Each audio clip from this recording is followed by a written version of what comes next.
Hello, ladies and gentlemen. I am O'Brien McMahon, and this is People Business.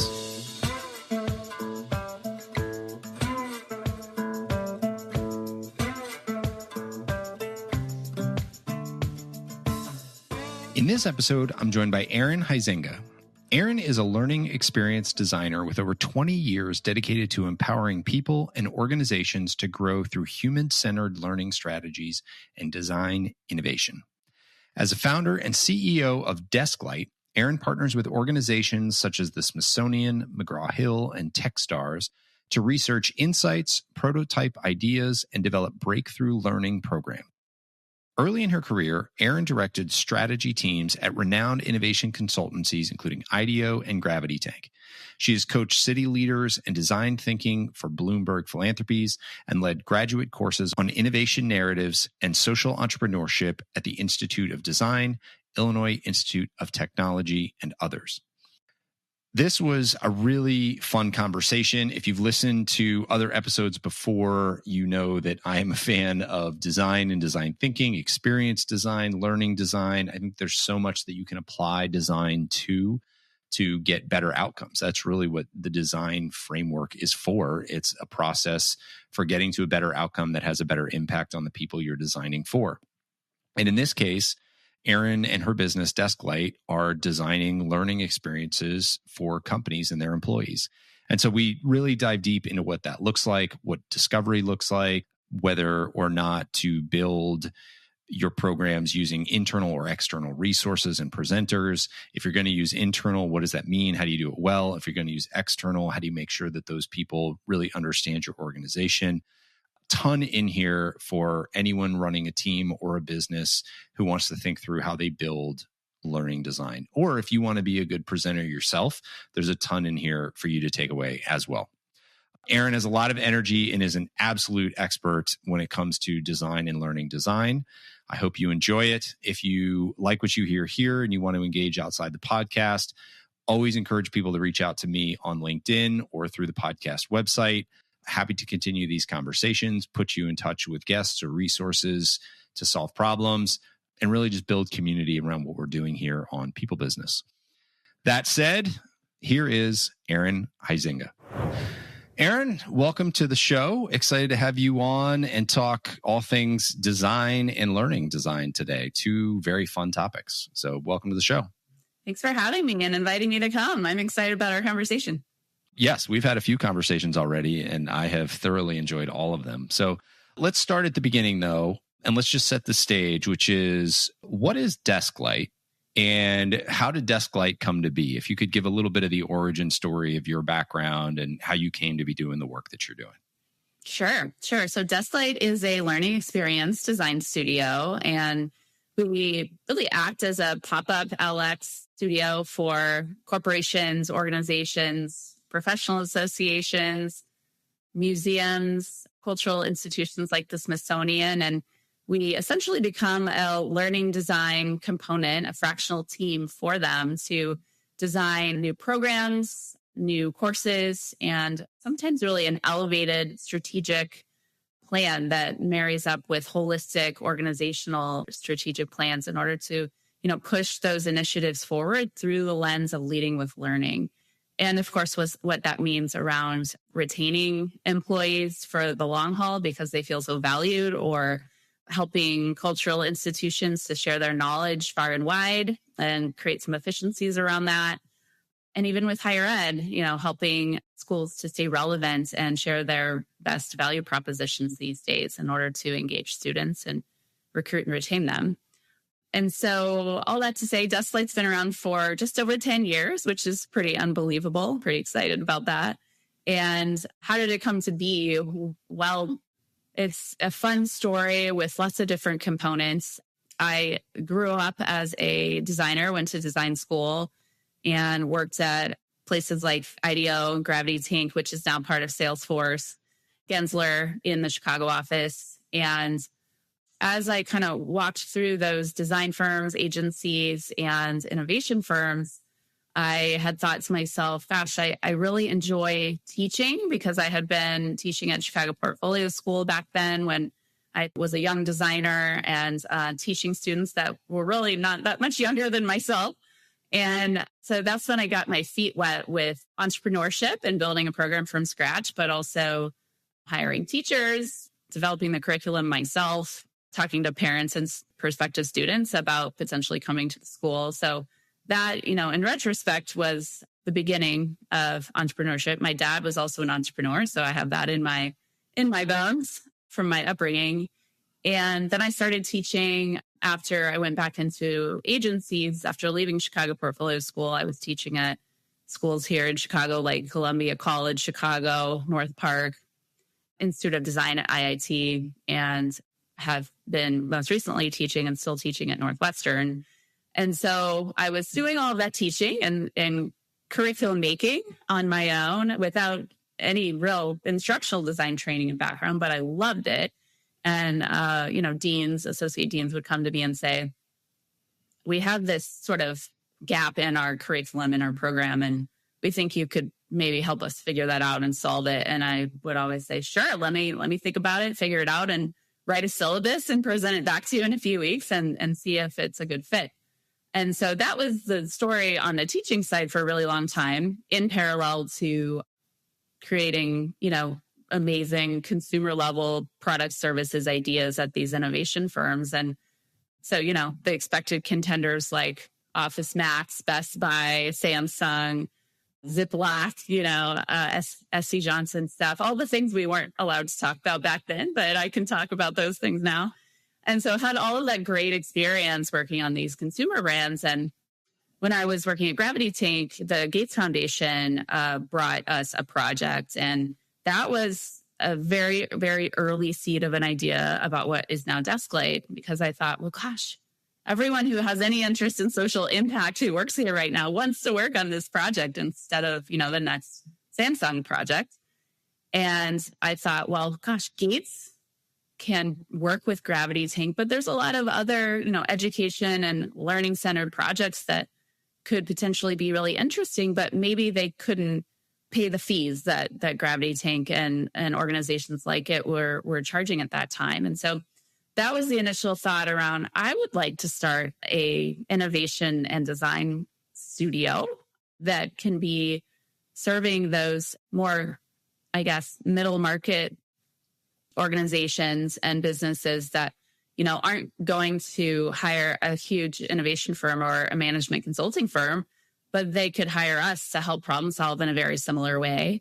And then, as a business owner, as an entrepreneur, I thought, well, gosh, I think that's also smart because I could curate the kinds of relationships that we want to have, keep the team small and nimble, and hire people that are really passionate about education and learning the way I am. So fast forward, that's exactly what we've done these last 10 years. So how did it come to be? More tactically from that, I worked still in consulting in different offices and slowly built up a portfolio of stories when we were really young that would have to do with the kind of work we really wanted to be doing more of, and kind of chipped away at it as young entrepreneurs do. And you slowly kind of figure out what you want to do and what you don't want to do, and build relationships with client partners that last a really long time. So we've been working with some of our clients for, 7-8 years, some for 5. And so we've been able to really craft this great place in the market to serve our clients and really serve learners in a different kind of way, because, learning is usually just so punitive and not fun to go through. And so we see the world really differently. And I'm sure we'll get into that here in a few minutes. Yeah. And unfortunately, so many people see learning as like some kind of training that they have to go through. It's something they have to endure rather than something fun that they get to do to grow themselves or do something that they're interested in. How do you define design? Yeah. Design is coming up with something new that hasn't been there before by leveraging people's opinions, research that we are able to either find, mine, synthesize, or conduct if it's not there. Learning from analogous examples in other industries, seeing what's worked and not worked in other places that could be relevant to the world of learning and education in our case. So taking a lot of different traditionally segmented, not relevant to each other things and bringing them together in a new way. And even though I went to design school and I was a tried and true graphic designer very early in my career, I am one of those people that believes everyone is creative. Oftentimes we're raised up to believe we're not. And I don't believe that at all. I think everyone's creative if given the freedom and the space and capacity and belief to be able to design new things. So when your clients come to you now to design learning specifically, are they mostly coming to you and saying, hey, we need to get our people more proficient in this skill? Can you help us build that learning experience to build that skill? Or are they coming to you more and saying, hey, we know we need to develop our people, but we have no idea where to start with this, and tell us what to do? Like, are most of your clients coming in from the beginning being like, hands up, please help us? Or are they coming to you being like, hey, can you solve this specific problem? Yeah, it's both, but usually it's the bigger question around, the innovative question, if you will. How can we get in front of our competitors? How can we retain our top talent more effectively? How can we get in front of our product competitors if it's a education product company? So, also getting into external audience product services through the lens of learning, even consumer products that are thinking about, leading with learning as something additive or enhancing to something they've traditionally put out there into their own markets. So leveraging learning as a competitive benefit is usually the question holistically that people come to us with. And so we love those kinds of questions most because we are able to, get into talking about, okay, what does that visionary leader who's leading with learning or wanting to do more of that, what do they already know about their people and their product services if it's an external conversation? What do they want? What's their vision? How does it ladder up to the C-suite executive, strategic planning conversations that are already being had internally? And then, getting into like, okay, what do learners or what do the employees here really want to learn? What do they already know? Bringing the lens of adult learning principles to the table. Oftentimes people think that pedagogy and what is called andragogy, adult learning principles, a lot of people think that's the same thing, but it's actually not. There's a whole set of principles around adult learning that we leverage all the time. Like learning should be actionable. Like it should be news you can use in 5 minutes or tomorrow in your next meeting. It shouldn't be like on the shelf of your brain because you're always going to forget that stuff, especially as an adult learner, and things like relevancy or things that you can draw on from your own previous experience and map those back to the things that you're asked to do right now, and like empathy and ownership around, I've been there before. I just need like that last 20% of understanding. And so less sage on the stage, more bottom up learning, we often say. So anyway, those big questions where we're able to really bring a lot of what we know and think about every day around learning strategy, learning methods, instructional design as an overlay to what the visionary knows and wants to do, the subject matter expertise that's already housed within that great organization. How do we pull it apart and help it get sticky in the hearts and minds of those people that are looking to move in some way? We often, sometimes historically, as we sort of aged as a company, we have gotten those questions around, can you develop a couple of modules for us? Can you develop a course for us? And we can do that. We have a tier, if you will, of Desklight offerings of packages where we can come in and say, yeah, we can help you kind of shape that. And ideally, if there is more curiosity around what else could we be doing, we are excited to partner in some of those bigger strategic conversations as well. So that's great. Let's go back, though, to where a company starts. So a company comes to you and they're saying, pie in the sky, we don't know where to start with this. We're doing a little bit here, a little bit there. We don't know what to measure. We don't know how effective any of it is. We don't know if it's making us any better. There's leadership development. There's soft skill development. there's technical skill development. That technical skill development is different in your engineer, IT group than it is in your sales group, than it is in your service group, product development group. There are so many things that any one person could learn. How do you piece apart which are going to have the biggest impact and where somebody should begin? Mm-hmm. Like if somebody just is like, hey, I need to pick one thing to go build next, how do you help them decide on what that thing is? Great question. Yeah. I'm always going to the learner. I'm always thinking about, yes, what does the organizational leader want and need for their own performance metrics and dreams about the role that they're actually in.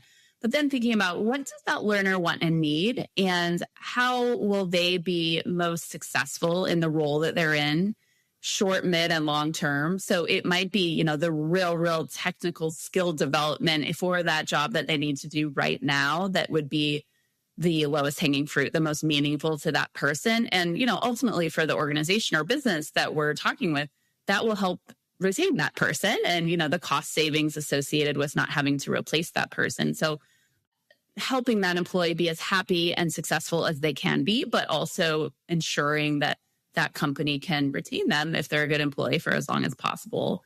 So always thinking about the learner first. And so how do we understand that stuff? How do we piece that apart? We'll come in and have, kickoff workshops with organizations to just really bring people together and talk about what does the stakeholder audience really want and need out of this engagement, and what kinds of wins can we establish together. And then sometimes we'll go right to sort of auditing what they already have in terms of surveys and quantitative data over the years, anything qualitative that they've had, performance reviews, things like that. And sometimes we'll get in there and actually talk to people, go to offices, go to where they are and just talk to them about what it is that will ultimately help them be more successful in this organization or business. And we say to those learning leaders, this is where you got to start. And then from there, ladder up to say, okay, there's a whole bunch of other stuff, as you're saying, O'Brien, there's values training, there's behavior change, there's things that people want to achieve or pursue outside of where they're working. And so is that business willing and interested in helping those people pursue their hopes and dreams, regardless of whether they have something to do with that role or that job that they're in right now? So you said something before that made me go like, I don't know about that. And so I want to, if I'm thinking that, somebody else is thinking that. So you said we start with the learner and what makes that person happy and want to stay in their job. What makes an employee happy as far as learning goes? And there's a part of me that wants to just challenge that a little bit and say, like, how shouldn't that be related? Shouldn't we find the middle ground between happiness and productivity or like business impact? What have you learned about what kind of learning makes an employee happy? And then how do you justify to a business leader to go do that if it's maybe not directly correlated to selling more widgets? Yeah, great point. And yeah, to be clear, the happiness is tied, when I say successful, to those job descriptions and what makes that person successful in that role, in that moment, and ultimately makes the organization or business that much more successful. I just wonder, like, if you're seeing training that makes somebody better at their job, make them also happier in their job. Or if people want to go learn other things that may or may not make them better at that job. Yeah, absolutely. We did a project, for example, with a factory in Bangladesh. This is, an international project that we did last year. And there was some confusion about how to be successful in those factory manufacturing jobs in Bangladesh. And so to get very tactical with the story here, we helped them know exactly what it is that success looks like. Like, what is the ROI for this role in this time, in this season of productivity that the factory was in? And yes, they were so much more clear and happy and feeling good about themselves and the role that they had because they understood what success looked like for them. Now they had a vision, they had a roadmap. Yeah. And so for, I think any of us, regardless of what kind of role we have, clarity is always really helpful to know, okay, am I doing a good job in this, or am I just sort of making it up? And I think I'm doing a good job, but I'm not actually sure.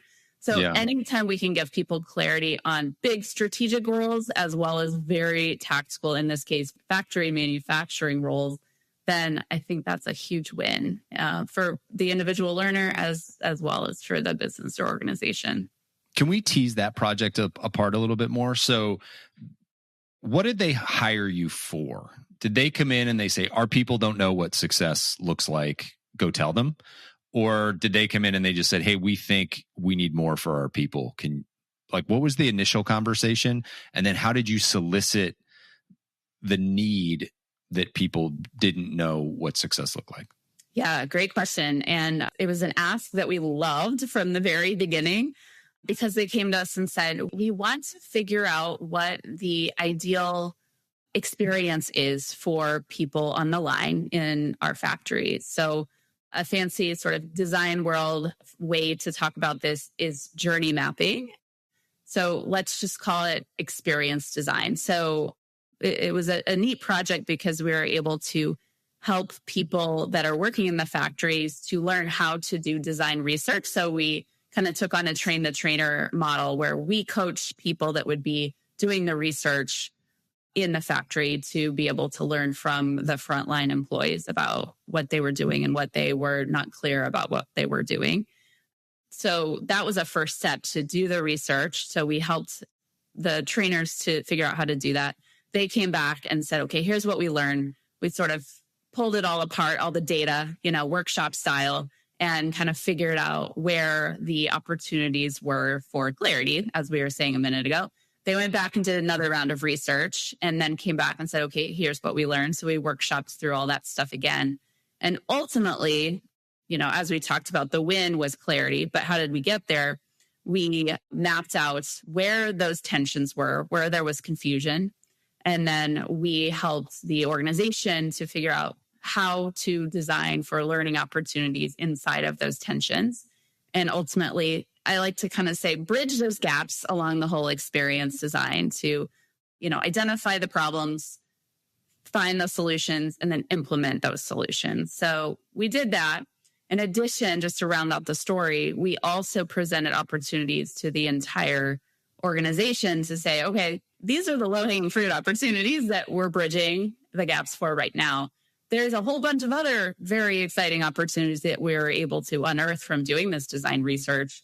So we did a readout to their whole board, the extended stakeholder team, to say, when and if you wanted to tackle some of these other things, here's some ideas on, learning programs that you might consider developing. Yeah. This may be a totally tangent rabbit hole, but it struck me when you were saying that, talking about journey mapping. And I love the concept of journey mapping. And I've had some folks on here talking about experience design, and I won't go down that rabbit hole because I totally I love that rabbit hole. Anyone who wants it, go listen to the episode with Matt Dourdan, who wrote Designing Experiences, the book. It's a great book, great episode. But I was just talking with a friend the other day, and he's taking on a new leadership role. And we were talking about sort of the evolution of ourselves as professionals. And I've been in my role for 15 years now. And I have this conversation a lot where if somebody were to jump into my business today and try to replicate it, doing it the way I'm doing it with all the tools I use, they would drown.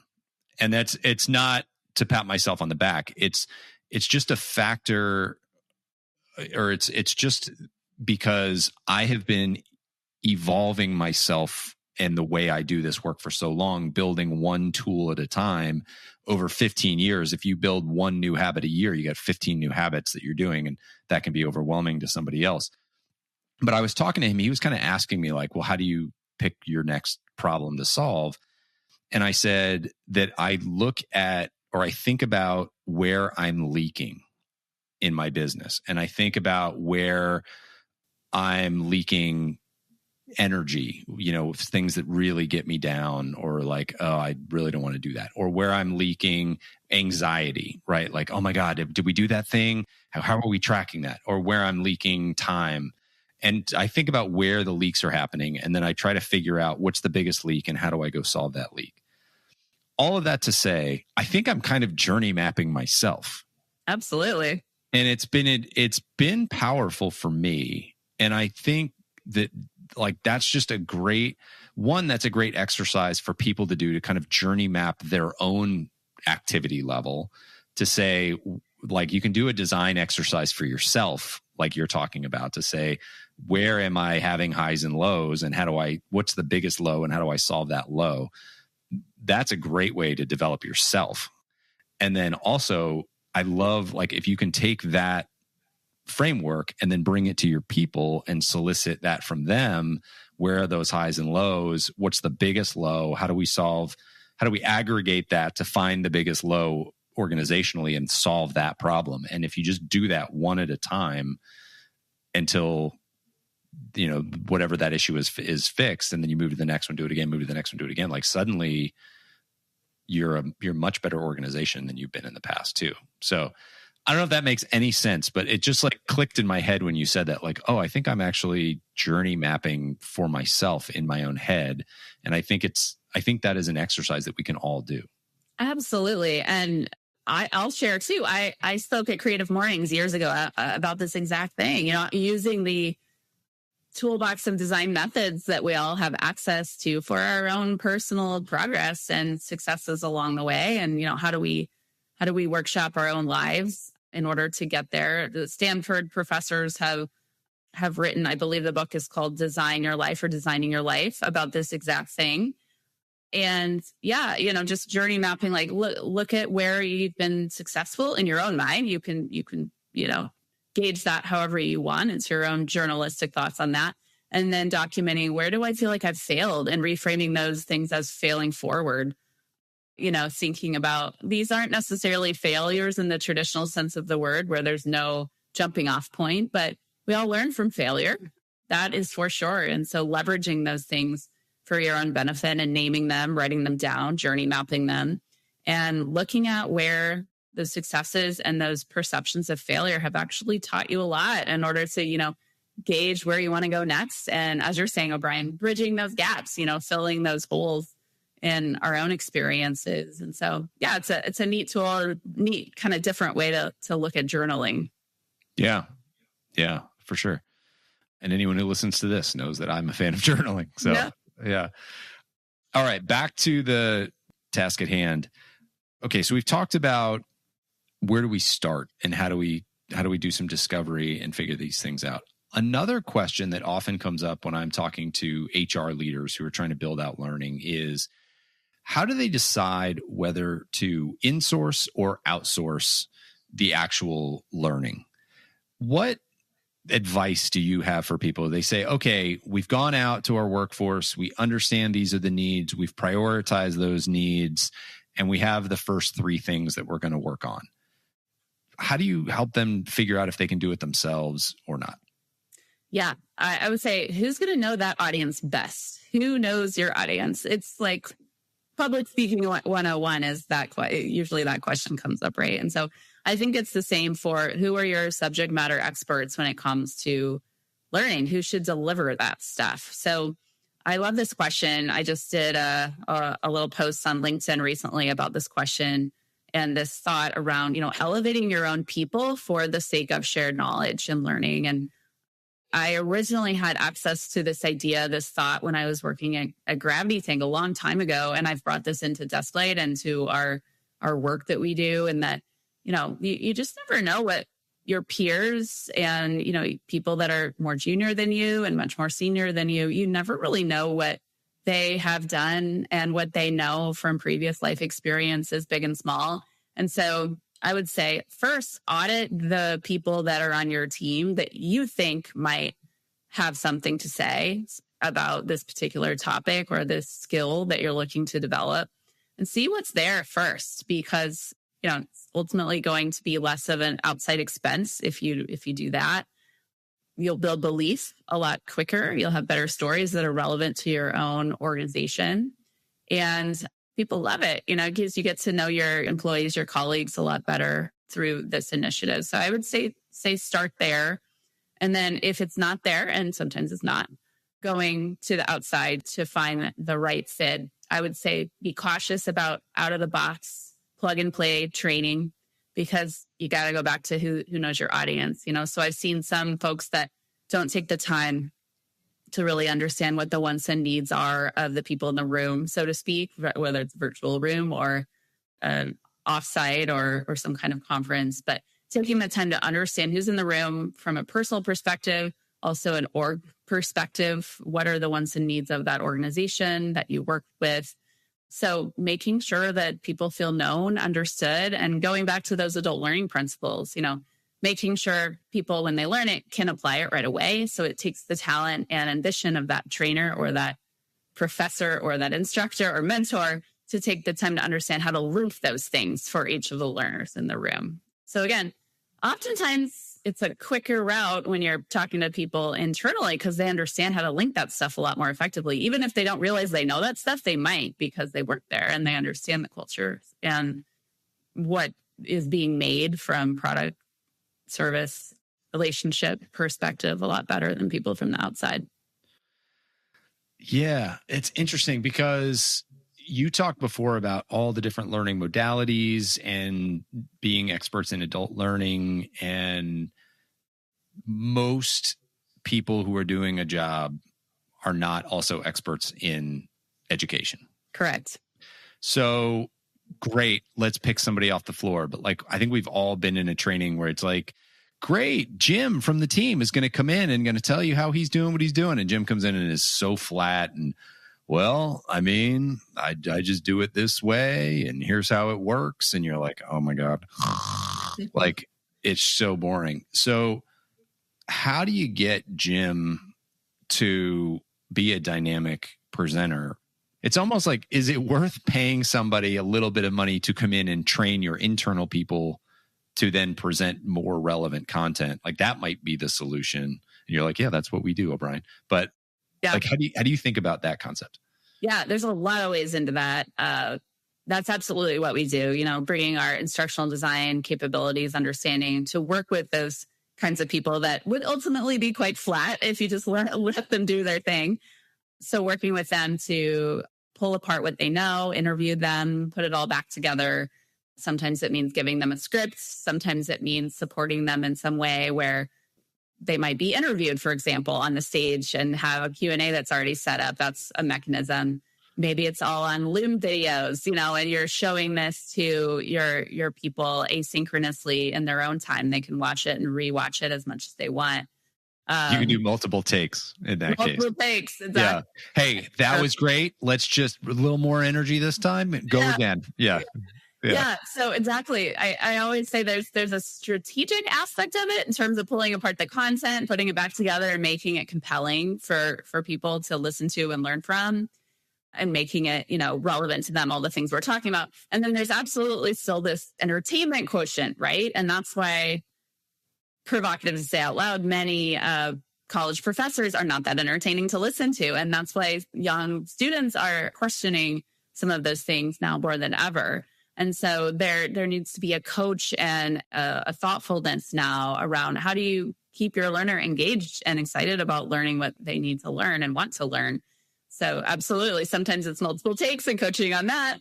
Sometimes it's even, how to run breakout rooms, how to run, different kinds of workshop style classroom settings to break up the content and make sure that it's sticking in everybody's minds once it's all said and done. Yeah. Give us 2 or 3 tips on being a more dynamic speaker in today's modern audience.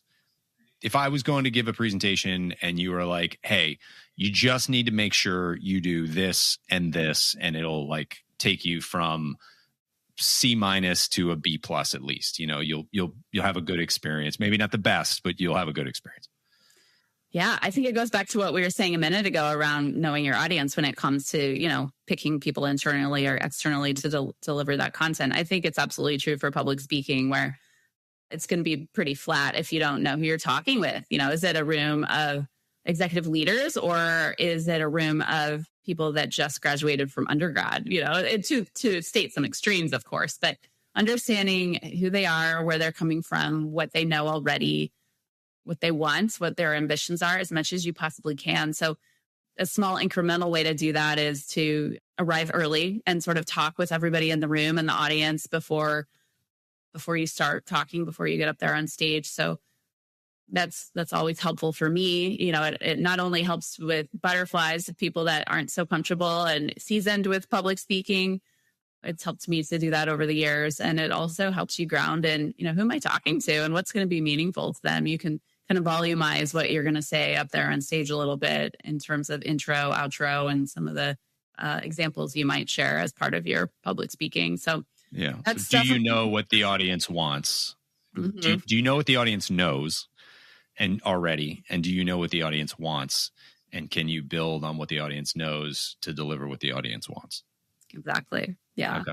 And then I think more detailed from that is figuring out how they can apply what you're telling them. Talks like TEDx talks are especially relevant as it relates to this.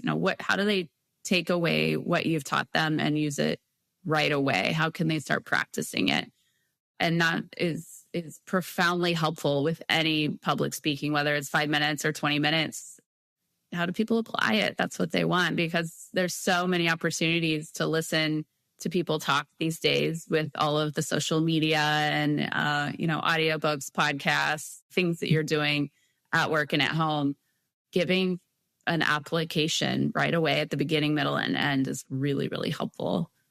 So I would definitely share that also. And then finally, something quirky and fun is always a good idea. What do you want to be known for? And what's going to stick in people's minds when you're going to bed 2 nights from now? Like, what are you still going to remember? So it's the art of storytelling in that way. What's going to be interesting and compelling? What's that story you want people to remember and tell their friends about? So that would be my third thing. Yeah. There is a great episode that I have done, and it is about metaphorical storytelling. And there's a book called Tiny Thunder, and it's all about how to tell compelling stories that teach whatever lesson you're trying to teach through the metaphor of that story. And it's just a great skill to practice. Especially if you can find stories that are quirky or funny or outlandish that also drive home the point, then you can make it really memorable. And that's the things that people go home and they tell their spouse or their friends, like, oh man, I heard this story and blah, blah, blah. And, they'll be able to pull that back up when they need it. So yeah, Tiny Thunder and metaphorical storytelling. That's great. Yeah, you said humor, and I'll also add to that list, Humor Seriously. It's a great book co-authored about, things like what you learn at Second City here in Chicago, just the art of improv, the art of weaving humor into our everyday conversations at work and in life, bringing levity to daily life, I would say, is a good summary of that book, Humor Seriously. Humor Seriously. I like the title. I'm going to definitely check that one out. It's turning into book club here. Right. Yeah, it's good. With any conversation with me can quickly turn into book club. So let's talk about bringing in somebody externally. Are there certain things that you find that are better taught by somebody external, or is it's kind of all better internal if you have it, but if you don't, go out and get it? Or is there a discipline that you're usually like, yeah, it's usually better if you bring in someone from the outside? Yeah, I mean, it really depends. Certainly, there's a lot of examples of people from the outside being a better thought leader than people inside. If you're really pushing the boundaries on something new that is going to be not incremental innovation inside of your organization, but really an overhaul, people that would be keynotes for your annual meeting or for your conference with your internal and external stakeholders, those are the people absolutely that you want to bring in and, prep, as we're saying, making sure they really understand what they're walking into, but certainly linking those people and those stories that speaker, that expert will bring linking those things that they share back to the learning strategy and the holistic stories that your organization is telling for years to come. That's going to be really important, as it is with bringing in consultants in general, those outside folks that you want to link to the story you're looking to tell as the ultimate visionary inside of your organization. Yeah. I just think there are certain skills I have that my wife would like to have, but she does not want to learn them from me. Right. You know? Yes. You know, and vice versa too, to be fair, vice versa too. But I think that's always a thing to keep in mind with some of this training too, is like, do your executive leaders want to learn leadership from like your best manager? Even if your best manager is a way better leader than your executive leadership team is, like they're probably not going to listen to that person in the way that you would want them to. So is the audience willing to listen to an internal person? Mm-hmm. Absolutely. It's always a custom sort of, quotient on, what's the right mix here of people from the inside versus the outside that it's going to be strategic and holistically, move that learning strategy forward in whatever way seems right and fit for the time. Yeah. Let's talk about, let's just have fun for a second.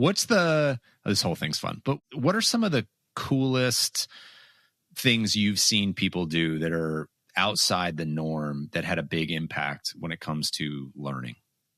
Yeah. Well, I'd love to share the story about our Smithsonian partners that we've worked with for quite some time now.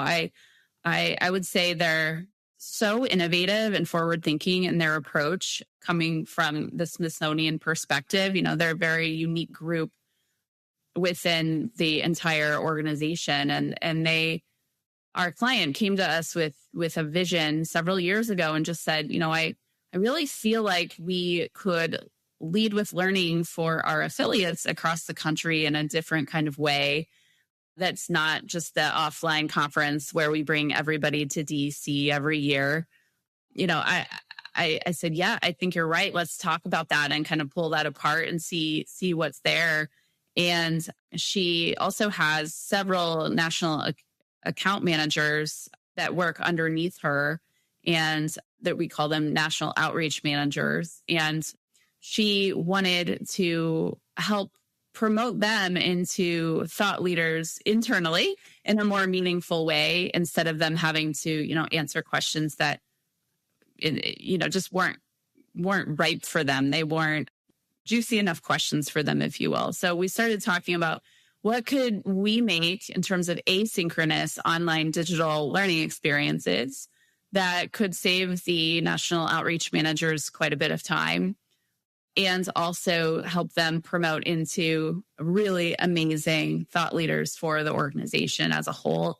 And so it's just a neat story that we're all really proud of and excited about, because fast forward and all of this time we've worked with them, we've developed a community of practice. We've developed dozens of learning excursions that are all online, which would be fun to, share out. They serve the affiliates across the country. These are smaller organizations, museums, cultural institutions that look to DC and the folks at Smithsonian for thought leadership.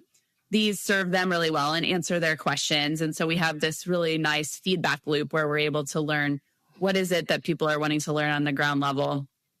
And then we're starting to do videos with the national outreach managers to share their thought leadership. And, these are people that have worked at Smithsonian for 20, 30 years, and everything is in their minds that, you might go and see at the Smithsonian buildings with your family or, over time, but they know all this stuff in their minds. And so what a privilege to work with them to bottle up what they know in order to help people for years to come to understand the POV of the Smithsonian and what's available to the affiliates that sign up to work with the Smithsonian.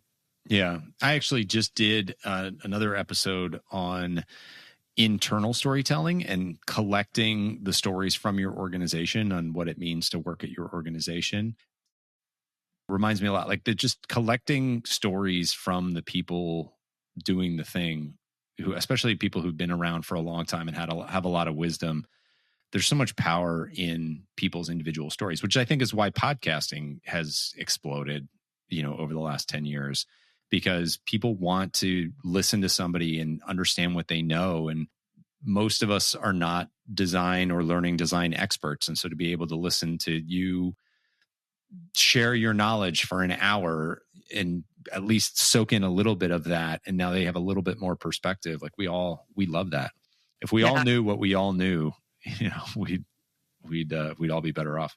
Exactly. And to link that to, the corporate leaders that might be listening right now, that's work we love to do in terms of, like, if you don't have enough hours in the day, which so many people don't, how might you leverage learning as a strategy to bottle up what you know and be able to offer that to people inside and outside your organization in a different kind of way? And maybe it's even an earned income strategy for yourself and for your business. So different ways to sort of, link that and think about that.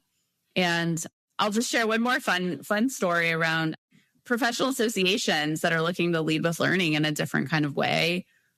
So many associations have historically had people get together in person in real time and share ideas and network and all of that good stuff, which is great.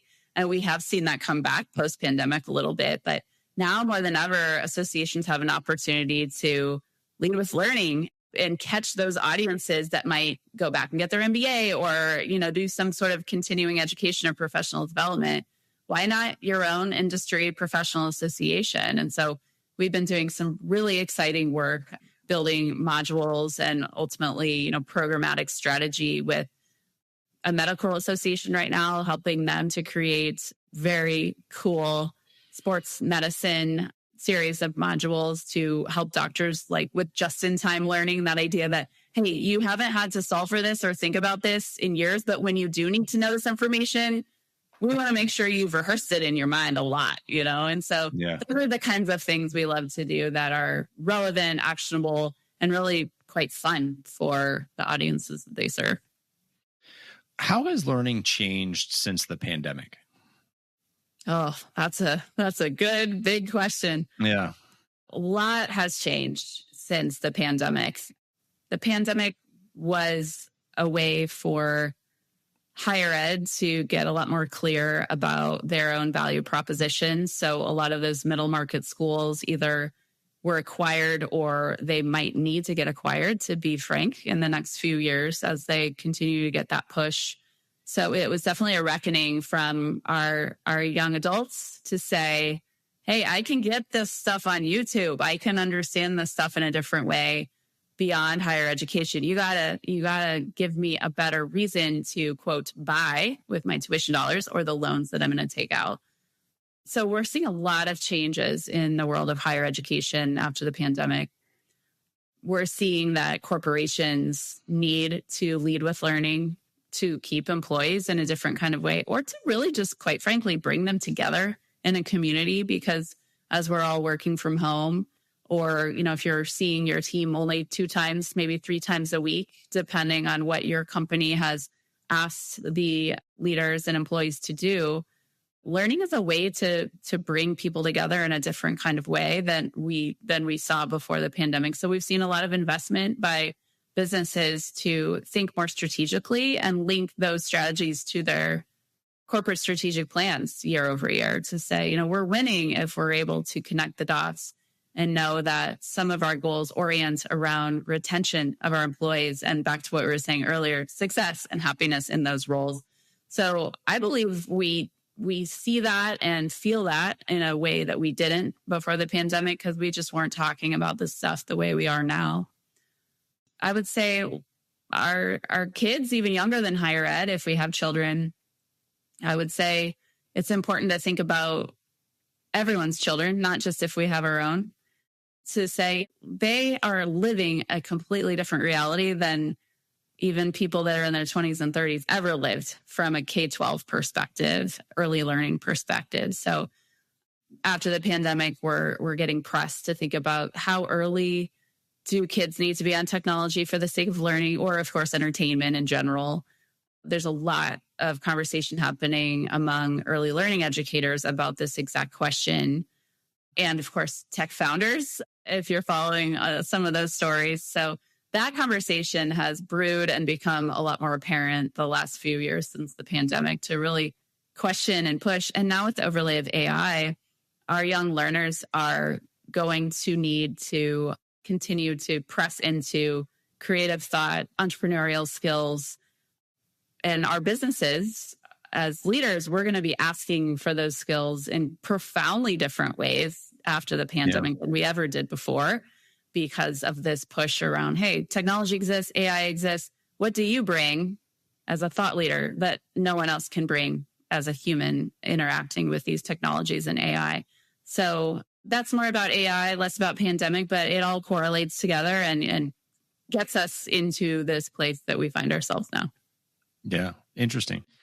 Specifically around virtual learning versus in-person learning, what are the best practices to make virtual learning engaging? Because it feels like virtual learning is the easy option right now. And so it's like, great, let's put everything online. Let's put it in this data center or our intranet, and it's all out there and people can access it, and that's great. And then nobody goes, right? Mm-hmm. Or they join the webinar and then they work through it and haven't heard a word. How do we do good virtual learning so that people are actually learning something, they want to be paying attention and that they stay engaged?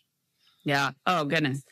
There has to be a reason to believe in the first place. It has to be linked to some kind of a learning goal, performance goal, extrinsic motivation around, hey, you get that gift card or you get to go out to lunch tomorrow, anything to make it get grounded in something real and meaningful on like a first glance, kind of marketing that opportunity, if you will, to your internal stakeholders. That's definitely step number one.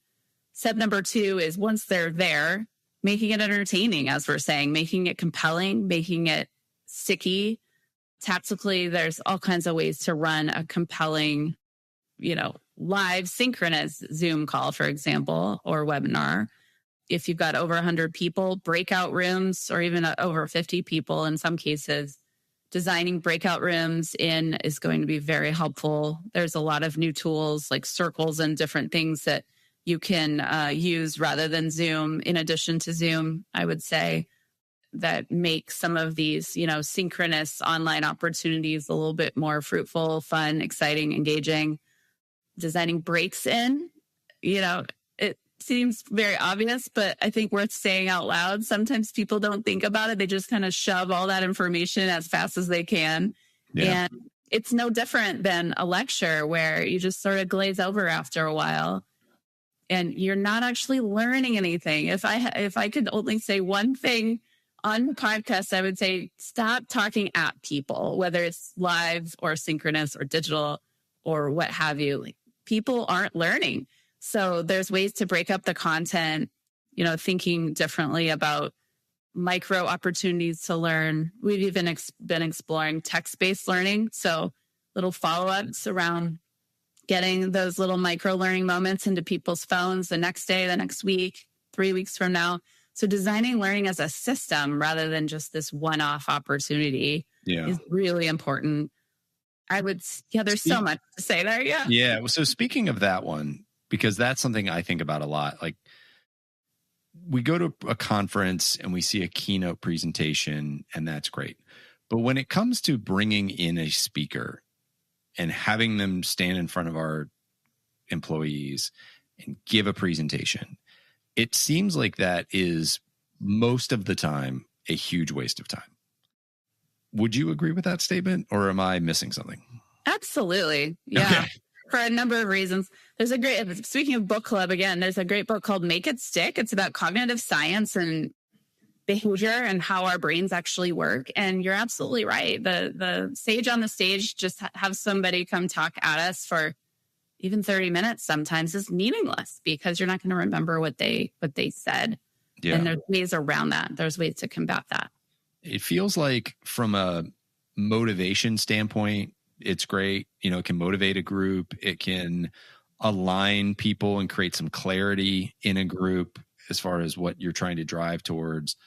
But as far as like learning skills and changing your behavior, it seems like the only real way to do that is constant reinforcement over time. Yes. We often say at Desklight, learning is a continuous ecosystem of discovery. It's not a one-time event. Yeah. Absolutely. Yeah. And, designing that whole system that surrounds that speaker. What if, you have small groups talking about what that speaker is going to say a few weeks ahead, text-based stuff, like what we were just saying, like asking people questions about how they think and feel about that topic, having that speaker do breakout rooms where they're allowing for the participants in the room to write some things down, do some reflection, get up and talk with others at their table in their group about what they're hearing and thinking about. So leveraging all of those different modes in order for that information, that learning to stick in our hearts and minds more effectively. Yeah. It just takes time to change your behavior. Mm-hmm. For sure. All right. In addition to helping organizations build learning, you wrote a book on helping individuals and teams become better, more natural learners. And we don't have time to dive into a lot of that, but I would encourage people to check out the book, Learning in the Wild. And I did want to ask you one question around sabbaticals. Yeah. Because one of the chapters in there talks about sabbaticals. And this is a tantalizing idea for a lot of people who kind of wish that they could do this. Can you talk about what a sabbatical means to you and how you have used them or seen others use them when it comes to being a learner? Absolutely. Yes. So the word sabbatical comes from academia, where a professor takes time off for an extended amount of time and then comes back smarter, richer, better in terms of learning and understanding than they were before. And I started researching this idea a bit more because I had read up about Bill Gates taking these learning sabbaticals to really get smarter, better about what his new lineup could be and what he would, help his team to discover and think about when he's back from the sabbatical.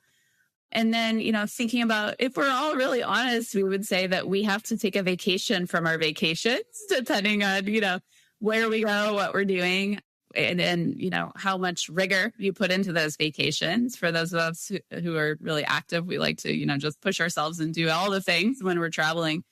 And so that was sort of a third data point, thinking about, what could a sabbatical look like that would be restful and rejuvenating and give us more for ourselves and our teams when we come back to the office afterwards, rather than feeling drained and exhausted and then having to sort of climb up out of the emails and the conversations. And so a learning sabbatical is really just a moment in time. It can be a couple of days. It can be, several weeks, to center yourself in, where am I professionally and personally, perhaps? What do I want to focus on? What do my people, my team need from me? And how can I put new things in my own mind in order to get better, stronger once I identify where it is I'm going and why? And, make them fun, make them exciting. And it's really about getting somewhere new outside of your own home and your own sort of daily rhythms of what you do every day, and spending time on your own by yourself and investing in, journaling, reflecting, reading, listening to audiobooks, podcasts, etc. However you can find that information that will make you better, stronger when you're back. How have you used that for yourself? Yeah, I did that when I was writing Learning in the Wild. I took some learning sabbaticals to do my research and gather some thoughts and segment out the different ways that I wanted to put it into the book. I'm actually doing one this weekend because we just did a Desklight offsite last week, and I'm going to take some time Friday, Saturday, Sunday to go be by myself, really absorb everything that we talked about as a team, and then develop my own POV a bit stronger to come back to the team next week and say, okay, here's a few sort of bolts that are tightened on our strategic plan for the next 2 years, and some additional things that I've had time to sort of brew on and think about before next week. So just a couple of examples there. Yeah, I love that. And it's timely too, because I actually just put 4 days on the calendar every year on a quarterly basis, Fridays, to reflect and just give myself an open day to read, learn, write, sort of just like whatever project or interest I have at that time, just like explore it for a day. Because I'm a learner, I need that kind of stuff to make me feel like mentally healthy to be able to be exploring while also I have one side of myself that really likes to produce, and I have one side of myself that really likes to explore. And I need to find the balance between those two. So in working with a coach, that was sort of, hey, why don't we try this on a quarterly basis? Doesn't feel like too much of an infringement on my time. Like you can take 4 days a year to do something like this. Most people can. So yeah, I'm trying that. And for anyone who doesn't know the Bill Gates story, he, even in Microsoft's heyday when they were crazy, he would take, I think it was 2 weeks a year. He would take like a week in the summer and a week in the winter, and he would go away. And I mean, the guy's super intelligent. So I think he would read something like 40 articles and books over the course of a week, and just like all sorts of topics. And he would relate them back to, where is the world going? Where does this company need to go? And he would just like come out of it with a whole broader perspective on the world, programming, technology, the future, whatever. And I think he did that without fail for years and years and years. I think he still does it. I forget where he did the interview. Maybe it was on Armchair Expert, the podcast. I think he was on that, and he talked about it, where he would just bring a bag of books with him. And by the end, he'd, tear through them, and there'd be notes and everything. So if the wealthiest man in the world at the time, when one of the most successful companies in the world, can take 2 weeks a year to go do that, I think we can take a day or two. Yes, it's such a good example. And those sabbaticals for him also have led into learning dinners. I'm not sure if he calls them learning dinners, but the notion is that he brings really, really brilliant people together, and he has no real agenda other than to learn from them. So I think that's another really great example. And we've started doing Desklight dinners across the country, inspired by Bill Gates's example there as well. And you think about, I love, like, for a learning leader, to think about, if you picture yourself or your team sitting at the office with your feet up, reading a book, you don't necessarily think about that as working. Yeah. But I would challenge all of us to think about that as working, even in that micro moment of reading a book at work, in addition to extended times of sabbatical, whether it's a day or two or a couple of weeks. Challenging ourselves to reframe how we think about that. Like, that is absolutely working, because it's refilling ourselves to be able to do better work later. Yeah. And that can't be everything you do. You can't just sit there all day and read, because there's actually things that need to be done, but it can be, you can work it in as a part of your development and the way that you do your work, for sure. I love a good dinner party. And actually tomorrow night I'm hosting a Jeffersonian dinner with a group of HR folks on how to cut cost, not culture. That's the theme of the dinner. So yes, I love those. If those Desklight dinners are open to outside guests, I would love to join at some point. Absolutely. Yes. We're planning another one in a couple of months. So you are absolutely invited to the table, O'Brien. That would be fantastic. I love that kind of thing. Erin, this has been fantastic. Where can people find you and engage with Desklight if they need your help in their organizations? Yes, we're at desklightlearning.com. So you can find us, of course, on the web. We're on LinkedIn. We post quite a bit about what we're thinking about, what we're doing every day. So follow us there. We're on Instagram a little bit, and, share some stories of kind of where we're at, what we're thinking. And of course, Learning in the Wild and the dinners that we're hosting. So I'm always up for connecting via email or via LinkedIn. So I would love to hear from you. Great. And all the books and all the links and everything that we talked about will be in the show notes. Thank you, as always, for listening. And Erin, thank you for coming and sharing your expertise. As predicted in the beginning, this was a lot of fun. So thank you. And thank you, everybody out there, for listening.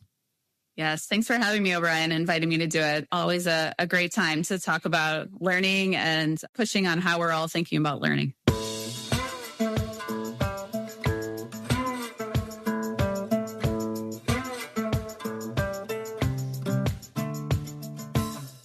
Hey folks, one last thing before you go. If you enjoyed the episode, make sure to hit subscribe so you can stay up to date with future guests. That's it. Thanks for coming. Go make the most of your business and the people in it.